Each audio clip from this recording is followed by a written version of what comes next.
I started therapy when I was 16. Um, my aunt knew that I was really struggling with my grief and also with depression in general and anxiety. And she said to my dad, I think this is how it went. She said to my dad, you should get her in to see a therapist. And so my dad totally responded to that. And they found me a therapist who was a cognitive behavioral therapist. And I went to her, and she, you know what, maybe she was a really fantastic therapist for some people. She was not the right fit for me. And she did a few things that were really damaging to me. Like, for example, she became really focused on me having an eating disorder, which, I did, but that was a symptom of all of the things that were going on for me emotionally. That was not the core of what was up for me. But she became really fixated on that. And that became a really big part of my story that actually deterred from me coping with my grief. As an adult now, there's like so many red flags that go off when I think about that experience. But as a teenager, I didn't know any better.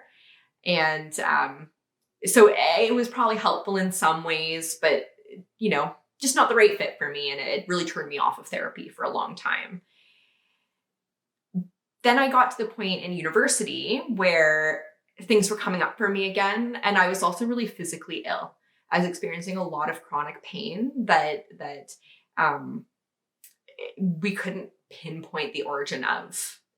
And that was really challenging. Because I was, 19, 20, 21, trying to figure out why I felt like I was 90 and being depressed and anxious and trying to do my undergrad and still had not actually coped with my grief. So I found another therapist, and she told me after a few sessions that she couldn't help me because I was doing all the right things. And that wasn't helpful either. It took me quite a few therapists and periods of time in my life where I gave up on therapy and said, maybe this is just not for me.